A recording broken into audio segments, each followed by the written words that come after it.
menambahkan yang namanya relief well tadi. Jadi dengan relief well kita akan bisa menyelesaikan. Di permukaan mereka menggunakan namanya bom sebelah kiri atas ini, kemudian menggunakan dispersan karena ini di laut, menggunakan skimming pit dan sebagian membakar. Kami di Lapindo waktu itu menggunakan yang namanya tanggul. Jadi semua pekerjaan yang dilakukan di Teluk Meksiko itu similar dengan yang dilakukan di Sidoarjo. Jadi kalau semua itu bisa menghentikan apa yang terjadi di Teluk Meksiko, seharusnya bisa juga menghentikan semburan lumpur di Sidoarjo. Sebetulnya waktu di Sidoarjo kalau tidak dihentikan karena kehabisan biaya, mestinya 3 bulan kemudian sejak bulan November harus sudah bisa mati. Itu dari keyakinan kami dari ahli engineering, betul. Tetapi karena waktu itu memang dananya terbatas dan APBN belum ada sehingga dihentikan.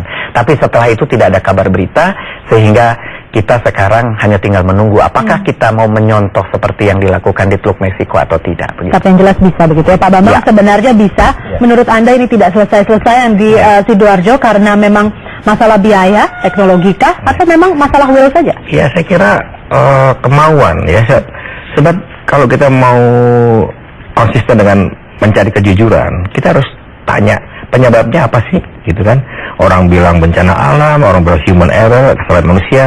Oke lah, karena kejujuran negara ini mahal, ya.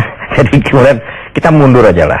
Sebaiknya mau nggak sih kita tutup ini sumber luapan lumpur, mau nggak sih? Sebab kalau kita bicara tentang siapa yang salah, siapa yang tanggung jawab, gitu kan? Ini seolah-olah satu negara yang besar yang berdasarkan Pancasila, ya, rakyat menderita, korban di mana-mana, lingkungan hancur, tapi Pancasilanya mah nggak kelihatan gitu ya. Jadi sekarang yang saya ingin adalah mari bangsa ini bersama-sama menutup sumber luapan lumpur ini sebelum bencana-bencana lain akan terjadi. Nah, oleh sebab itu gerakan menutup lumpur Lapindo yakinnya bahwa teman-teman dari Indonesia sudah bisa menutupnya. Tapi kenapa tidak diberikan izin? Kenapa tidak dibiayai? Kenapa tidak didorong? Itu yang penting. Nah, izin, biaya, dan dorongan itu kan harus melalui kejujuran. Nah, oleh sebab itu, ya kalau kejujuran ini sesuatu yang mahal, ya kita harus berjuang bersama-sama lah. Kita harus bicara dengan DPR, dengan pemerintah, dengan presiden.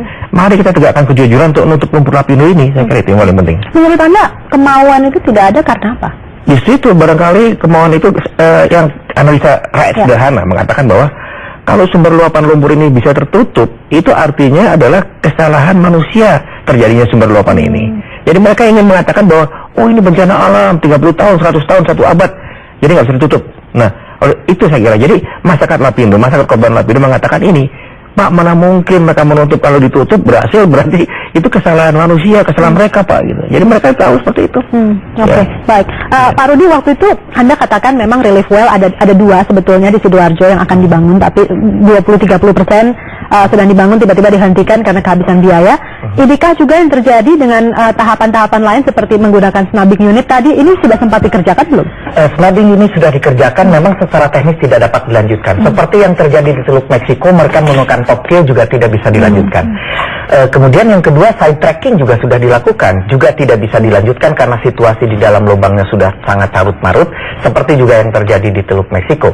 Nah, sedangkan yang sekarang kita hadapi di Indonesia sebetulnya tidak seberat seperti yang dilakukan di Teluk Meksiko. Kalau kita lihat misalnya di gambar bagaimana di Teluk Meksiko itu peralatan itu dipersiapkan, mulai dari ada 2 rig. Di sini ada rig yang pertama yaitu rig yang tipe 1 yang sudah tanggal 2 bulan Mei berjalan, dan ini tanggal 16, dan ROP yang bergentayangan dengan Enterprises FSO yang ROP itu apa, Pak? Remote Operated Vehicle. Ada robot-robot bawah laut, dan itu juga harganya mahal. Ini sudah puluhan peralatan, kemudian kapal-kapal penampung, kemudian rig dan sebagainya. Artinya all out mereka lakukan. Tentara, angkatan laut, semua dikerahkan.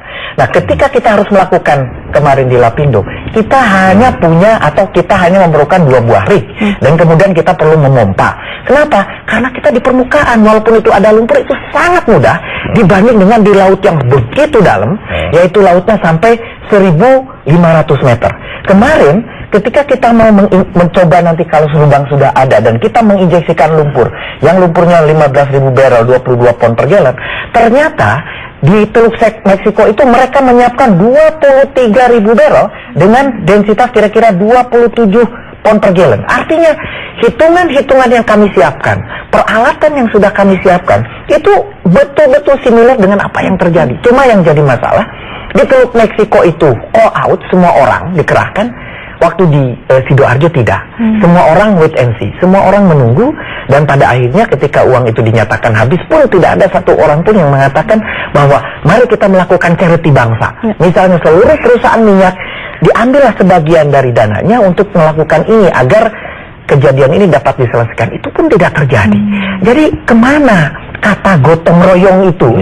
Itu tidak muncul di dalam kasus Lapindo ini. Tidak perlu Lapindo lah yang dibebani karena kita kasihan sudah banyak yang dia lakukan misalnya, tetapi ya harus adalah RP-nya dari sisi kemanusiaan gitu. saja lah begitu. Betul. Ya. Baik, kita akan break dulu Pak Bambang, nanti saya beri kesempatan. Pemirsa tetaplah bersama kami, Metro hari ini kembali sesaat lagi.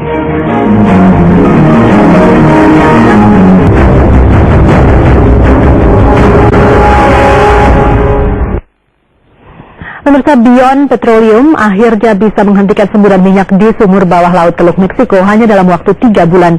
Namun kabar kesuksesan para pakar BP itu justru mengiris hati para korban lumpur Lapindo yang sudah 4 tahun berkubang lumpur panas tanpa akhir yang jelas. Kekhawatiran warga Amerika Serikat maupun dunia terhadap dampak semburan minyak di Teluk Meksiko akhirnya pulih juga.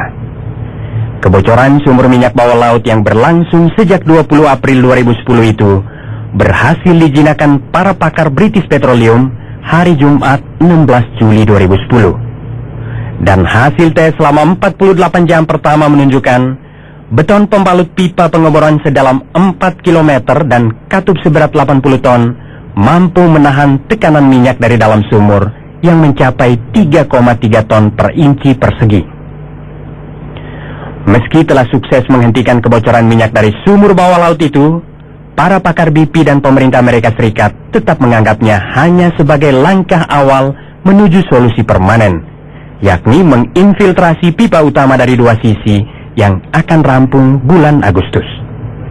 Namun upaya raksasa energi Inggris ini setidaknya telah menyelamatkan jutaan satwa liar dan warga pesisir di 5 negara bagian Amerika, mulai dari Texas, Louisiana, Mississippi, Alabama, dan Florida.